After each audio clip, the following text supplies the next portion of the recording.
Princess Zarathal stood in the great hall of the imperial palace. Her blue skin glowed softly in the crystal light. The tall ceiling rose high above her head, covered with ancient symbols of her people. Today would change everything. The council members sat in their golden chairs around the room. Each one wore the deep purple robes of nobility. Their eyes watched her carefully. They knew something important was about to happen. The princess had called this meeting herself, which was very unusual. Empress Valana, her mother, sat on the highest throne. The crown on her head sparkled with precious stones from 17 different worlds. Her face showed no emotion, but Zarathal could feel her mother's thoughts. The empress was worried about what her daughter might say. "My noble council," Zarathal began, her voice clear and strong. "I have made a decision about my future mate." The room became completely quiet. This was the moment everyone had been waiting for. The princess was now 25 years old in human time. By Kavari law, she must choose a mate before her next birthday. The Empire needed an heir to continue the royal bloodline. Commander Dexter leaned forward in his chair. He was a tall man with scars on his face from many battles. His gray hair was pulled back in the traditional warrior style. "Princess, we have prepared a list of suitable candidates from the finest noble families. Each one comes from a proud bloodline with great wealth and power." "I have not chosen from your list," Zarathal said calmly. Lord Quinder, the oldest council member, frowned deeply. His wrinkled face showed his confusion. "Then who have you chosen, princess?" "Surely it is someone from a respected family in our empire." Zarathal took a deep breath. She had practiced this moment many times in her private chambers. She knew her words would shock everyone in the room, but she also knew this was right. Her heart told her so. "I have chosen a human," she said clearly. "His name is Jake Morrison." The silence that followed was so complete that Zarathal could hear her own heartbeat. Then suddenly, everyone began talking at once. Voices filled the great hall with anger and disbelief. "A human." Commander Dexter jumped up from his chair. "Princess, humans are barely more than animals. They live such short lives. They have no special powers like us. They cannot even speak with their minds." Lord Quinder's face turned red with anger. "This is impossible. Humans are not part of the galactic community. They are still fighting wars on their own planet. They destroy their own environment. How can such creatures be worthy of our royal family?" Lady Marana, the youngest council member, shook her head sadly. "Princess, I understand you are young and curious about other worlds. But marriage is not about curiosity. It is about continuing our great empire. What children could you have with such a weak creature?"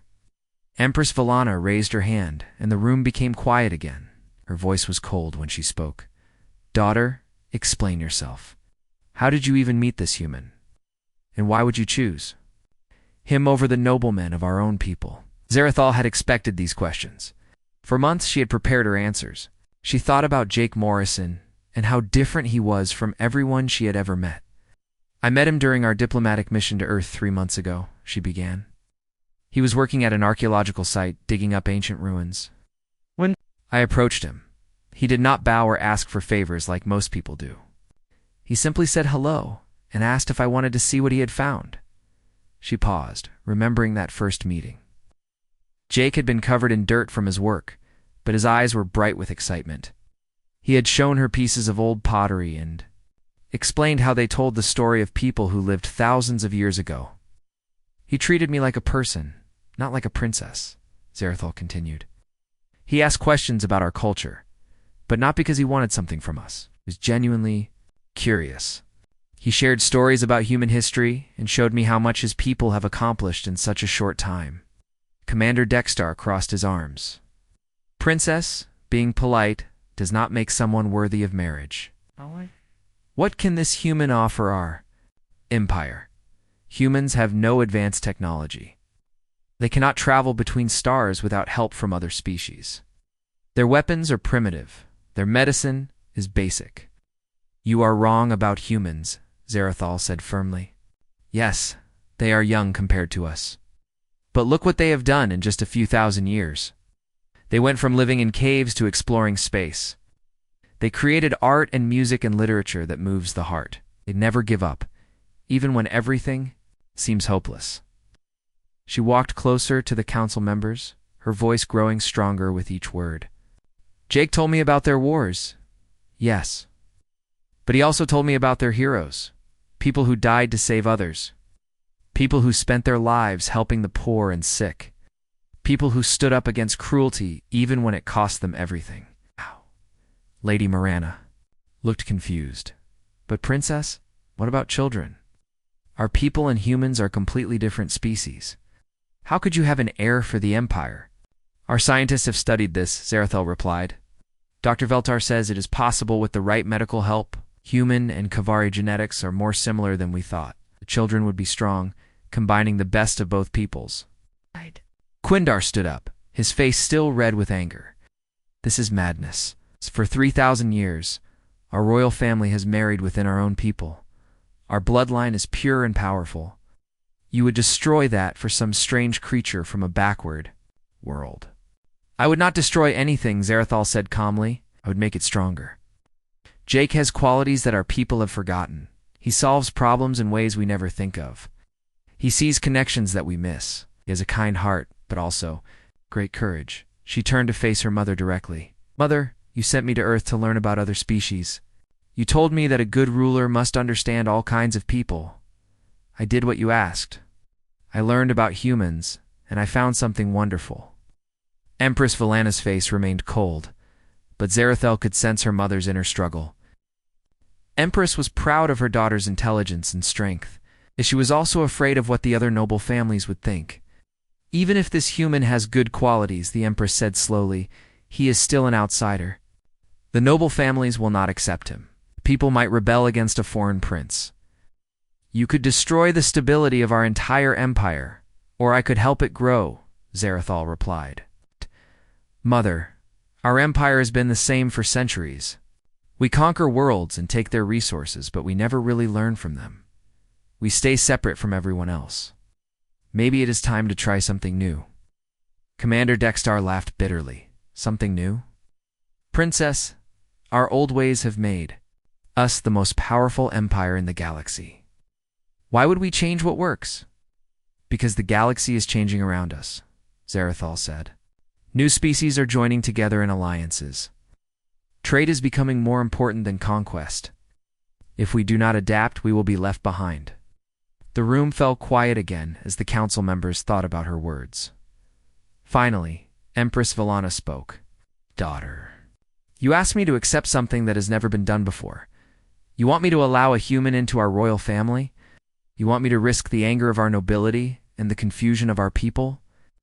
You want me to bet the future of our empire on your feelings for this stranger?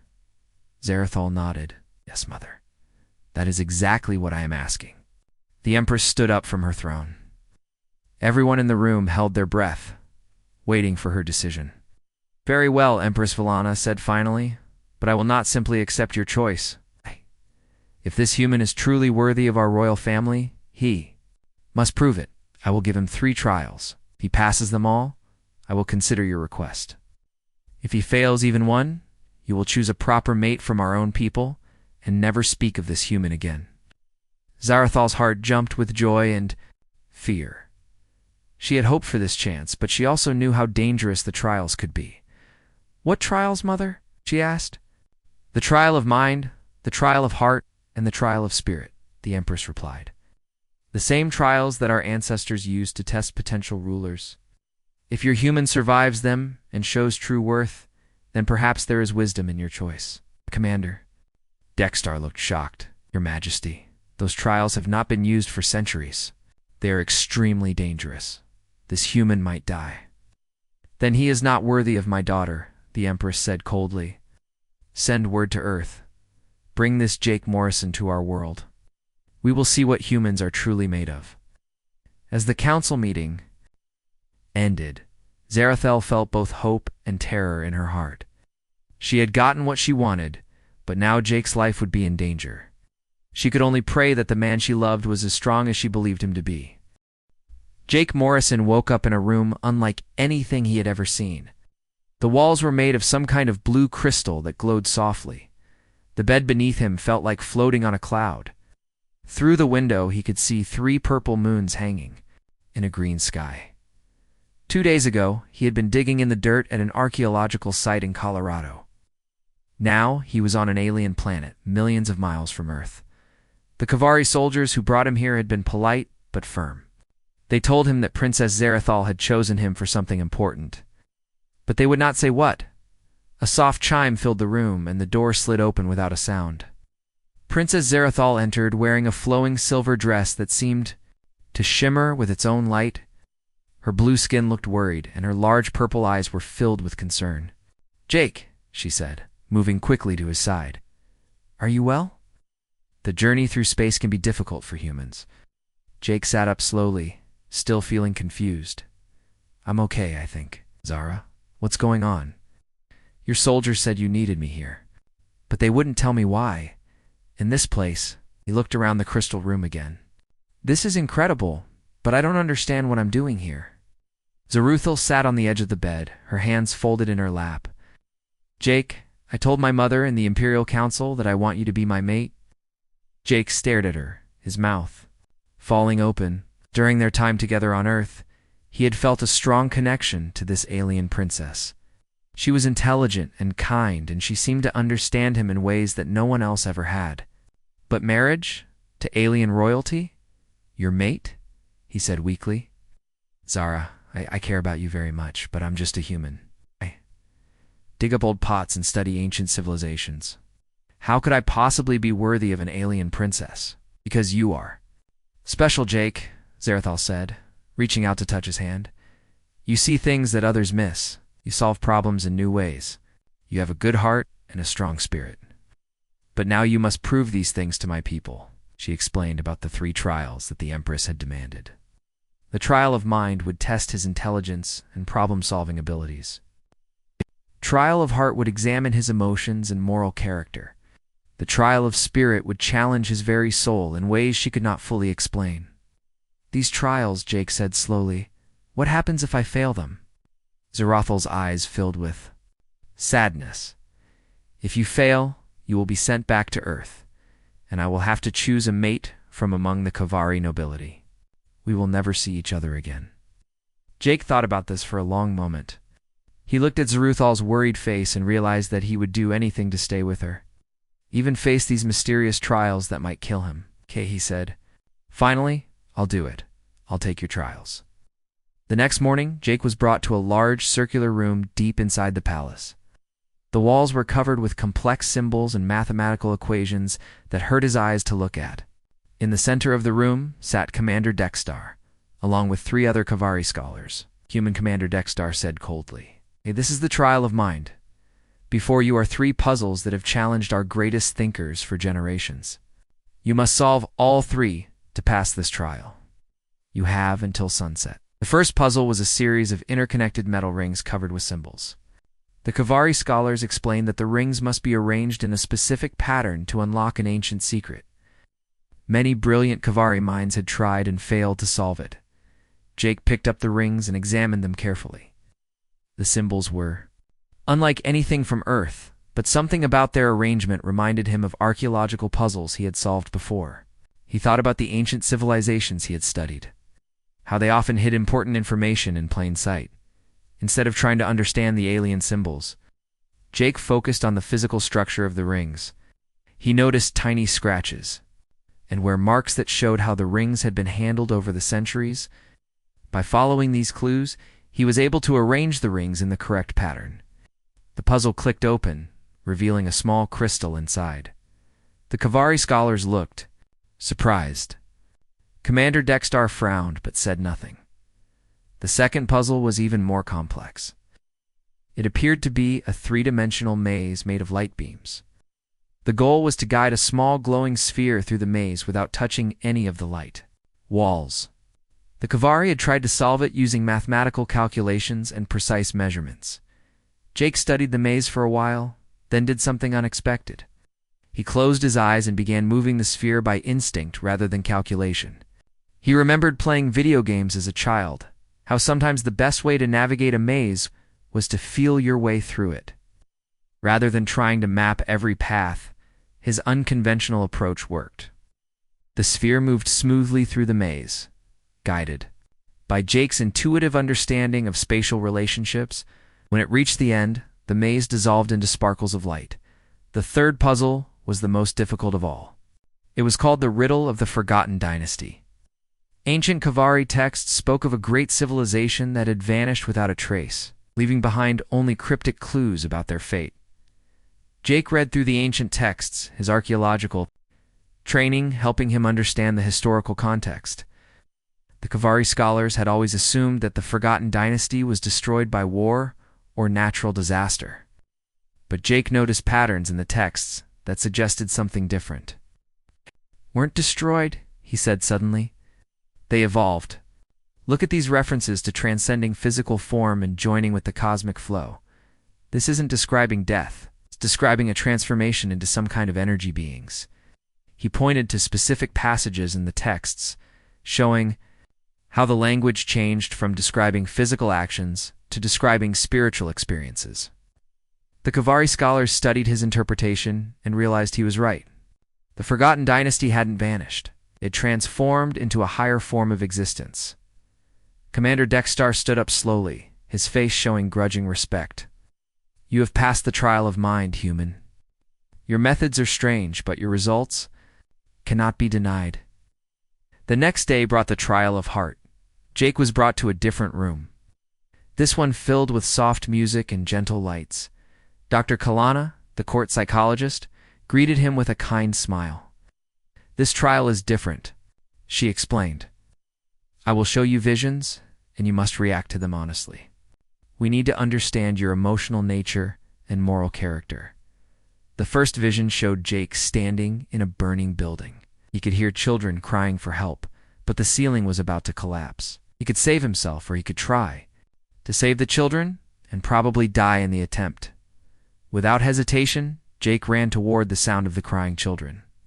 Even though he knew it was only a vision, his instinct was to help others before thinking of his own safety. The second vision was more complex. Jake found himself as the leader of a group of refugees fleeing from a war. They came to a bridge that could only support half of their weight. Someone would have to stay behind and probably die. The vision tested whether he would sacrifice others to save himself, sacrifice himself to save others, or find a creative solution that saved everyone. Jake studied the bridge carefully, then began organizing the refugees into smaller groups. By sending them across in carefully timed waves and using ropes to distribute the weight, he managed to get everyone across safely. His solution showed both compassion and practical problem-solving skills. The final vision was the most challenging. Jake was shown a scenario where he had great power but could only use it to help his own people or help strangers. Helping his own people would bring him honor and wealth. Helping the strangers would bring him nothing but personal satisfaction. Jake chose to help the strangers. When Dr. Kalana asked him why, he said simply, "Because they needed help." "That's reason enough." Dr. Kalana nodded approvingly. "You have passed the trial of heart, Jake Morrison. Your emotional responses show great depth and moral strength." Meanwhile, Princess Zarathal was facing her own challenges. In the noble quarters of the palace, Lord Quindor was holding secret meetings with other conservative council members. They were planning ways to ensure that Jake would fail his trials. "This human contamination must be stopped," Lord Quindor said to the gathered nobles. "If the princess succeeds in this madness, it will encourage other young Kavari to make foolish choices. Our pure bloodlines will be ruined." Lady Marana, who had seemed sympathetic during the council meeting, was now revealing her true feelings. "I have prepared false reports about human behavior," she said. "When the Empress reads them, she will see that humans are violent and untrustworthy." But Zarathel had her own supporters. Dr. Veltar, the court scientist, had been studying human culture and was impressed by what he found. Captain Nexara of the Palace Guard had served with human soldiers during a peacekeeping mission and respected their courage. "The princess is right about humans," Dr. Veltar told his colleagues. "They have remarkable adaptability and creativity. Their short lifespans make them value each moment more intensely than we do. This could be exactly what our empire needs, to grow and change. As Jake prepared for his final trial, news of his success in the first two trials spread throughout the palace. The news spread across the galaxy like wildfire. On trading stations and diplomatic outposts, aliens whispered about the Kavari princess who wanted to marry a human. Others saw opportunity in the crystal towers of the Zephyrian Trade Consortium. Chairman Velkos studied the reports with great interest. The Zephyrians were master traders who controlled shipping routes across 17 sectors. They had always wanted closer ties with the powerful Kavari Empire, but the proud, blue-skinned aliens had kept to themselves for centuries. If this human succeeds, Velkos told his council, we could have a new way to influence Kavari policy. Humans are young and inexperienced in galactic politics. They might be willing to make trade deals that the Kavari would never consider. Ordered his agents to begin studying Earth's economy and resources. The small blue planet had materials that were rare in other parts of the galaxy. If humans became partners with the Kavari, the Zephyrians wanted to be ready to make profitable deals. But not everyone saw opportunity in the news. In the war fleet of the Drakmor hegemony, Emperor General Vekmer paced angrily across the bridge of his flagship. The Drakmor were a military race that believed in strength above all else. They had built their empire by conquering worlds and enslaving weaker species. This cannot be allowed, Vekmar growled to his officers. His red scales gleamed in the harsh light of the warship's bridge. For thousands of years, the galactic order has remained stable. Strong species rule, weak species serve. If the Kavari start treating humans as equals, other primitive races might get similar ideas. Admiral Korthax, his second-in-command, nodded in agreement. The humans are already causing trouble on several worlds. Their ideas about freedom and equality are spreading to our slave populations. They gain the protection of the Kavari Empire. They could become a real threat to our way of life. Vekmer slammed his clawed fist on the command table. Prepare the fleet. If the Kavari will not see reason, we will remind them of the consequences of breaking galactic tradition. On Earth, the news of Jake Morrison's trials was causing chaos in government buildings around the world. President Carter called an emergency meeting with world leaders to discuss humanity's sudden thrust into galactic politics. Dr. Lisa Chen, head of the Xenobiology Department at the Global Science Institute, found herself promoted overnight to become Earth's first alien affairs advisor. She worked around the clock with Ambassador Carlos Rodriguez to understand what Jake's situation might mean for all of humanity. If Jake succeeds in these trials, Dr. Chen explained to the assembled world leaders, humanity could become a recognized galactic civilization almost overnight. But if he fails, we might be seen as too primitive to take seriously. Premier leaned forward in his chair. What do we know about these other alien species? Are they friendly or hostile? Ambassador Rodriguez pulled up holographic displays showing different alien races. It's complicated. The Zephyrians seem interested in trade relationships, but our satellites have detected a large military fleet moving toward Kavari space. I think they belong to something called the Drakmor hegemony. In the nexus depths beneath the Kavari capital, Jake Morrison prepared for the most dangerous challenge of his life. The ancient caverns stretched deep into the planet's core, filled with massive crystal formations that hummed with psychic energy. Elder Morthic, the oldest and wisest of the Kavari priests, led Jake through the entrance tunnel. The old alien's skin had turned pale blue with age, and his movements were slow but graceful. Human, Morthic said, his voice echoing in the crystal chambers. What you are about to face has never been attempted by your species. The crystals contain the memories and emotions of 10,000 years of Kavari history. Most of our own people cannot withstand the psychic pressure. Jake looked around at the glowing crystals that covered every surface of the cavern. It pulsed with soft light, and he could already feel something strange happening in his mind. Whispers in an alien language seemed to drift through his thoughts. What exactly am I supposed to do down here? Jake asked. Survive, Morthic replied simply. The crystals will test your mind and spirit in ways I cannot describe. You must find your way to the Chamber of Truth at the heart of the caverns. If You reach it alive and sane, you will have passed the final trial. As Jake descended deeper into the caverns, the psychic pressure grew stronger. The whispers in his mind became voices speaking in ancient Kavari. He began to see flashes of memory that were not his own. Battle scenes from long-ago wars. Ceremonies in crystal temples. The faces of Kavari, who had died centuries before he was born. But something unexpected began to happen. Instead of being overwhelmed by the alien memories, Jake found himself understanding them. His human mind processed the psychic information differently than a Kavari brain would, where a Kavari might be lost in the flood of ancestral memories. Jake was able to step back and observe them like an archaeologist studying ancient artifacts in one crystal chamber.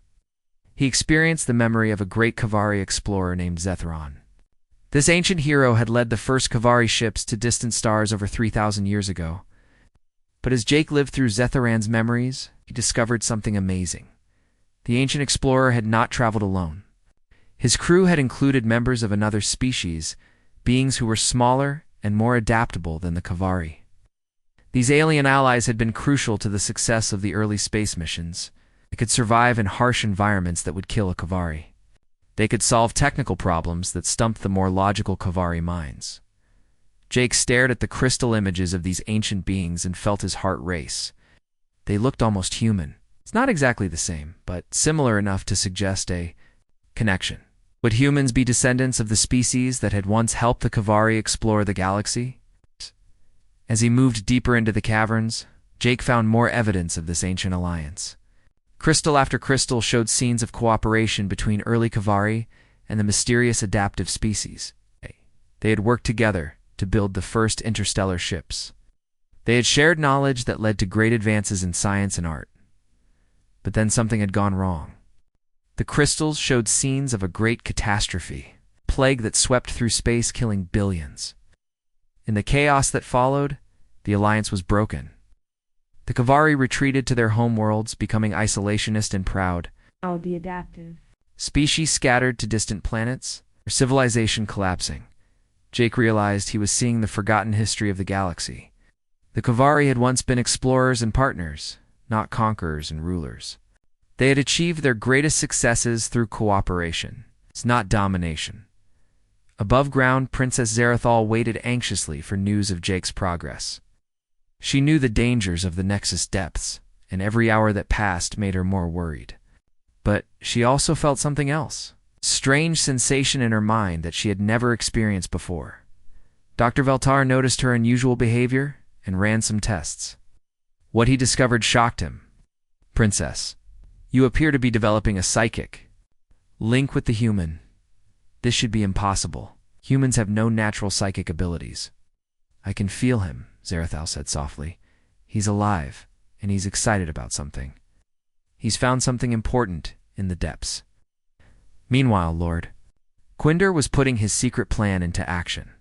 He had bribed several guards to enter the Nexus depths and create additional dangers for Jake. Ancient defense systems that had been dormant for centuries were being reactivated.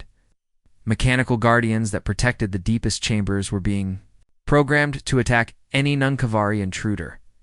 But Quindar had underestimated both Jake's resourcefulness and the opposition to his plan. Captain Nexara had discovered the plot and was racing through the caverns with loyal guards to stop the sabotage. In the Chamber of Truth, Jake stood before the largest crystal he had ever seen. It was as tall as a building and glowed with intense light that seemed to come from within. As he approached it, the crystal began to resonate with his thoughts. Suddenly, Jake found himself experiencing a vision that was not from the past, but from the present. He could see the Drakmor fleet approaching Kavari space. He could sense their hostile intentions and their plan to destroy any alliance between humans and Kavari. The crystal was showing him the immediate future, the consequences of his choice to take these trials. If he succeeded in becoming Zarathal's mate, it would trigger a war that could destroy both civilizations.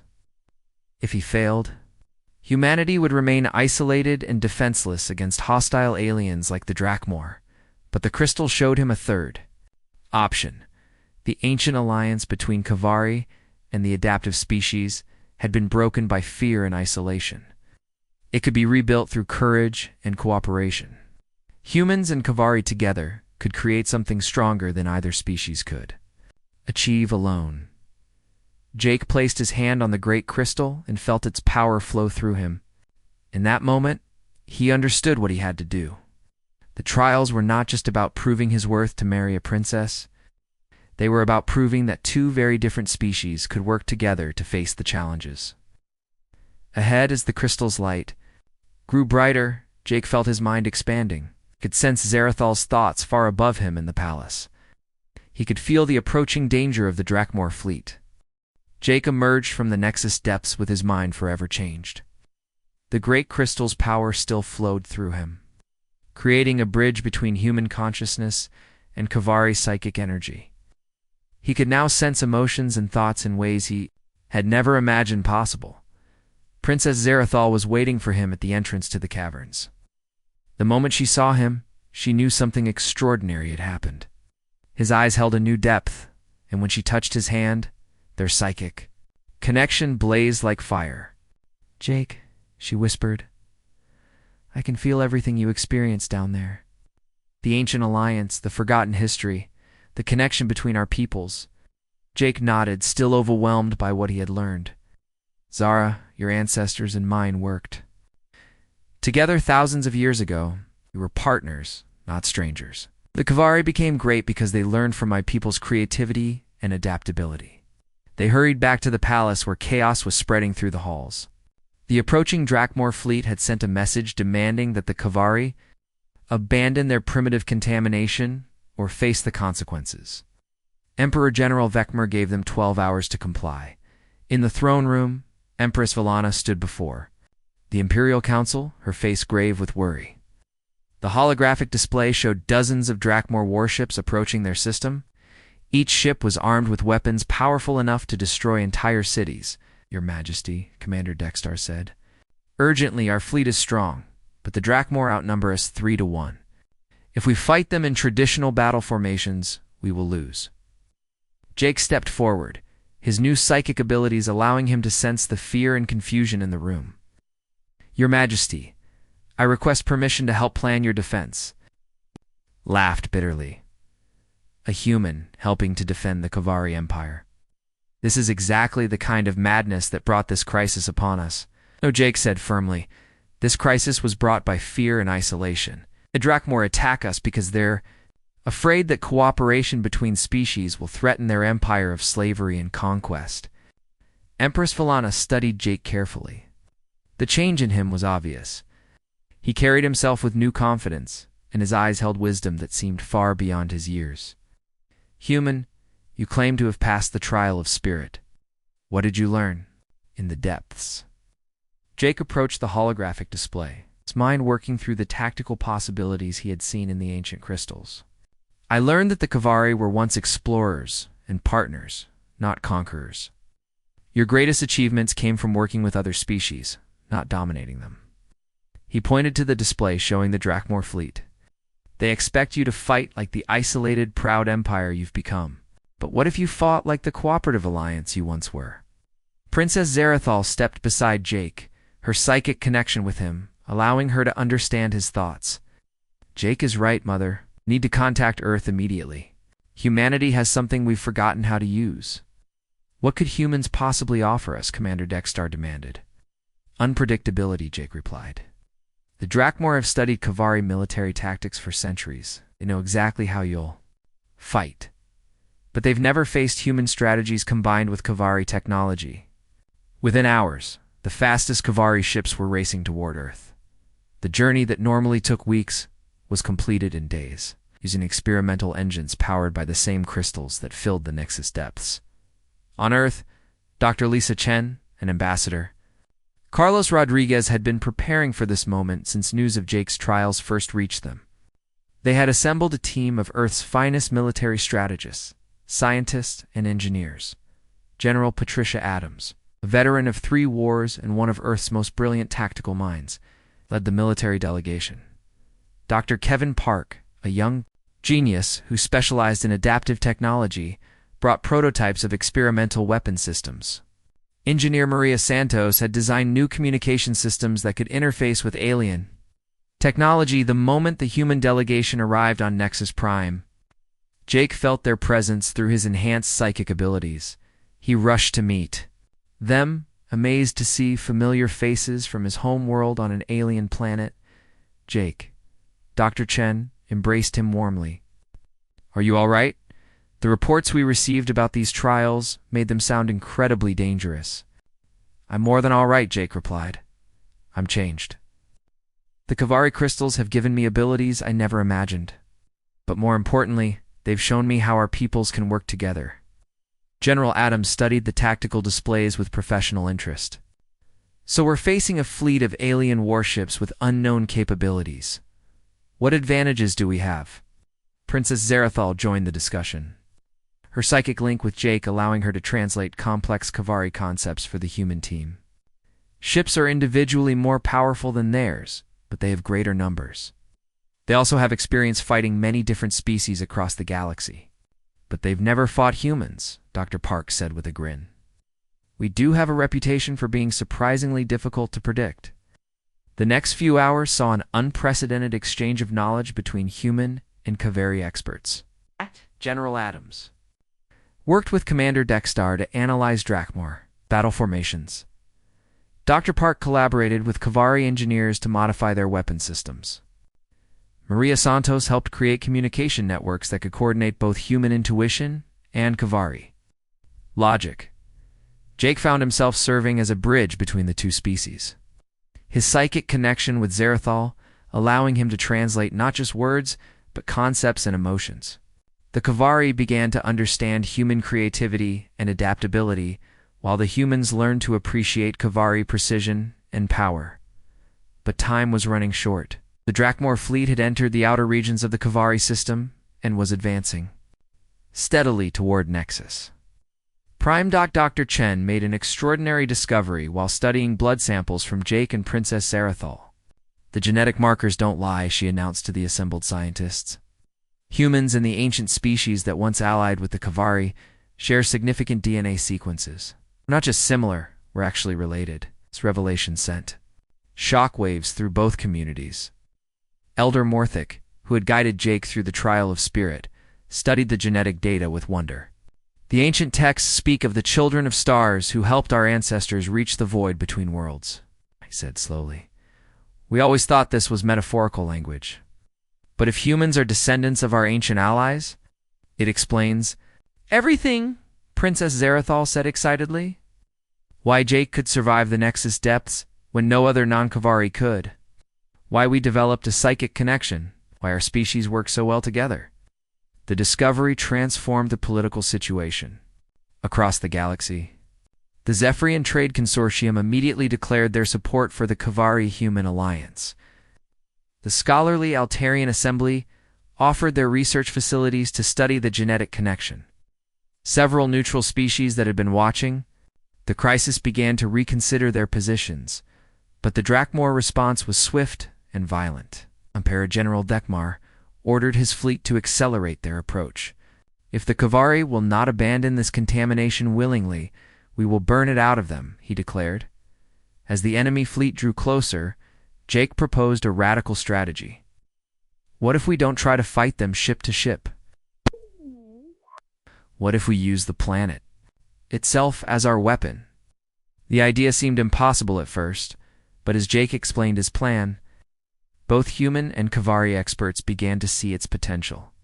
The crystal caverns that honeycombed Nexus Prime could be used to create a planetary defense network. The same psychic energy that powered Kavari technology could be amplified through the natural crystal formations. General Adams was skeptical. "You're talking about turning an entire planet into a weapon. Is that even possible?" "The ancient texts describe something similar," Elder Morthic said thoughtfully. "During the great catastrophe that ended the First Alliance, our ancestors used the planetary crystals to create protective barriers. But the knowledge was lost when we turned inward and abandoned our partnerships." Princess Zarathal took Jake's hand, their psychic connection allowing them to share thoughts and emotions directly. "Together, we might be able to rediscover that knowledge. My psychic abilities, combined with your connection to the ancient crystals, could unlock secrets that have been hidden for millennia. As As the Drakmor fleet entered the inner system, Jake and Zarathal descended once again into the Nexus depths. This time, they were accompanied by teams of human and Kavari scientists, all working together to understand the full potential of the crystal network. What they discovered exceeded their wildest hopes. The crystals were not just storage devices. For psychic energy, they were part of a vast planetary consciousness that had been dormant for thousands of years. When Jake and Zarathal combined their abilities, they could communicate with this consciousness and direct its power above ground. The combined human and Kavari forces prepared for battle using tactics that neither species had ever attempted. Alone, human creativity merged with Kavari precision. Earth's adaptive strategies combined with alien technology. The result was a defense plan that was completely unpredictable and utterly unique. Dr. Parks modified. Weapon systems were installed on Kavari ships, giving them capabilities that the Drakmor had never encountered. The first wave of Drakmor ships entered the atmosphere of Nexus Prime expecting an easy victory. Emperor General Vecmor had conquered dozens of worlds using the same brutal tactics. His red-scaled warriors had never faced defeat in battle. But as the enemy ships descended toward the crystal cities, something unprecedented happened. The planet itself seemed to come alive with defensive power. Beams of pure energy erupted from crystal formations across the surface, striking the Drakmor vessels with impossible accuracy. In the deepest caverns, Jake and Princess Zarathal worked together as one mind. Their psychic connection had grown so strong that they could share thoughts and reactions instantly. Through their bond, human creativity merged with Kavari wisdom to create battle strategies that no single species could have developed. Target the command ship, Jake thought, and Zarathal immediately understood. She directed the planetary crystals to focus their energy on Thismar's flagship.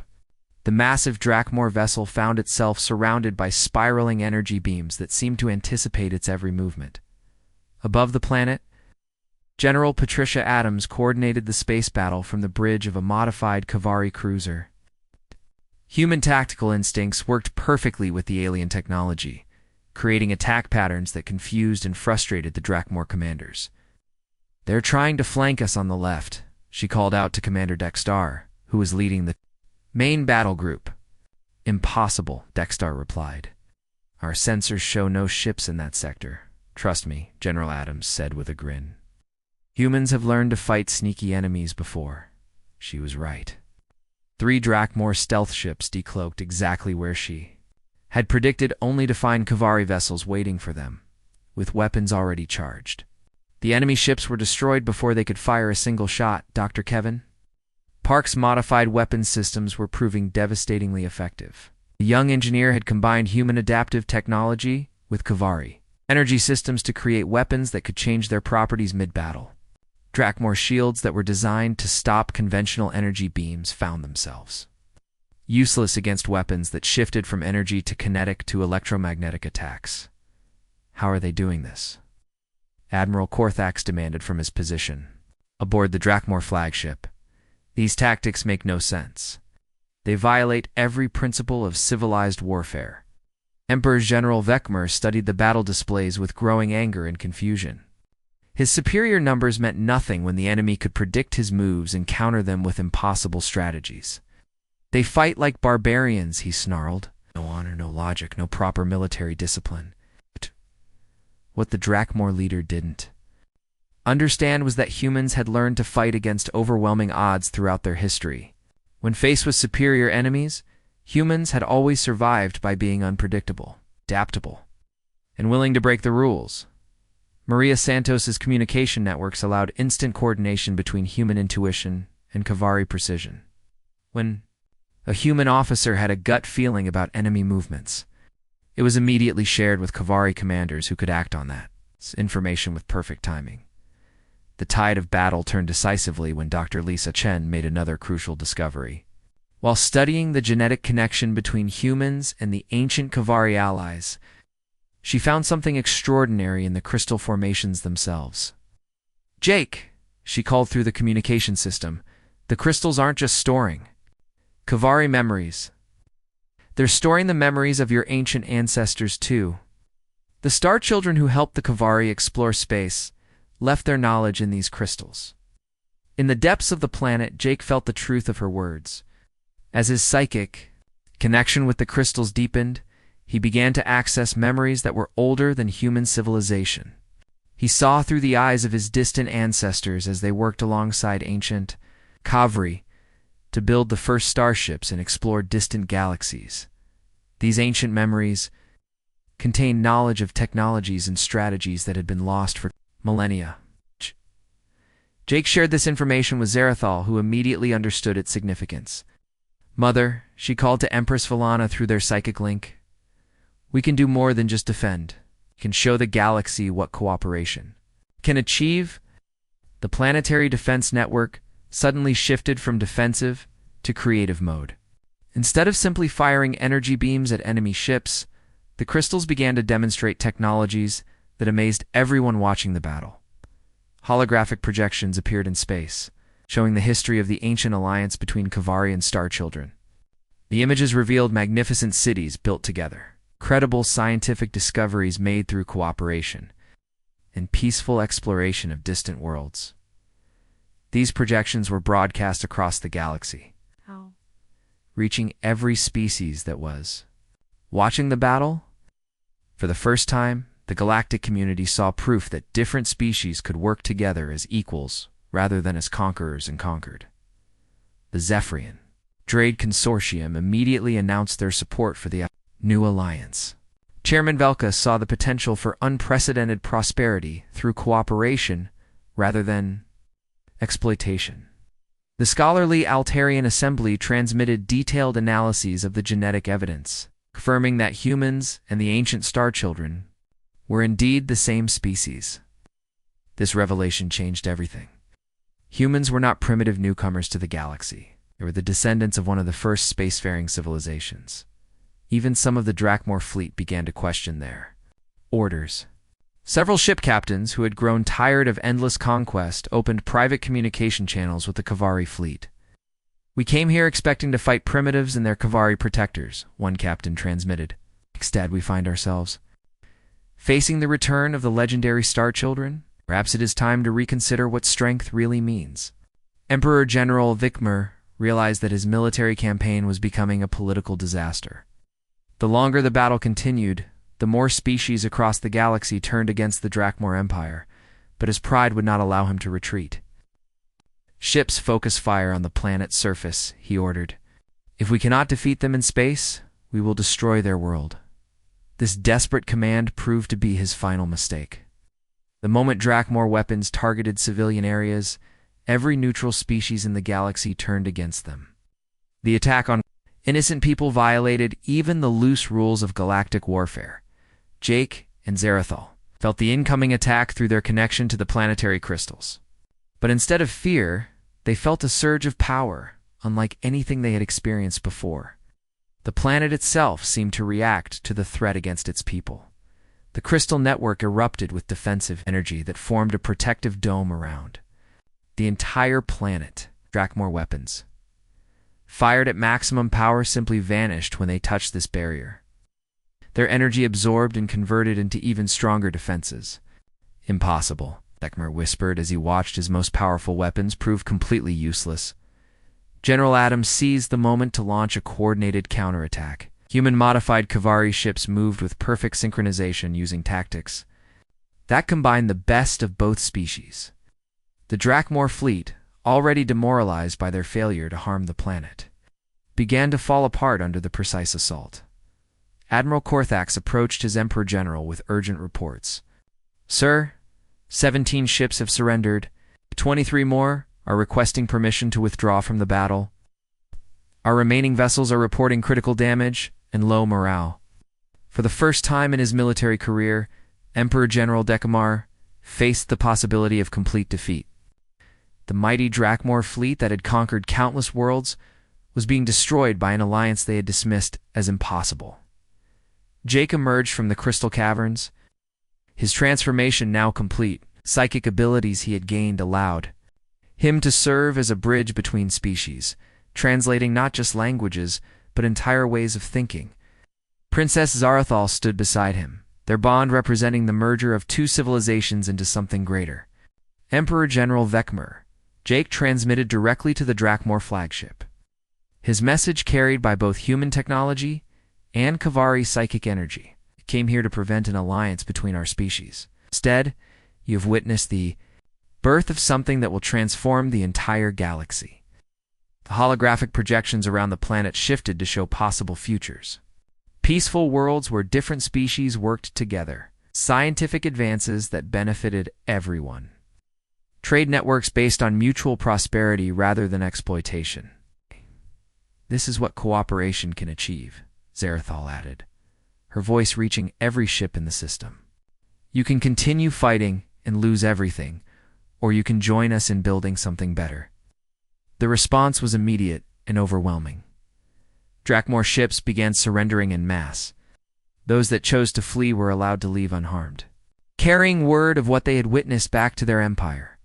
Emperor General Vekmer, faced with the complete collapse of his forces, finally agreed to negotiations. Jake, now serving as humanity's first galactic ambassador, helped mediate talks that lasted 3 days. The result was the Nexus Accords, a treaty that established new principles for galactic civilization. Species would be judged not by their military power or technological advancement, but by their willingness to cooperate and contribute to the common good.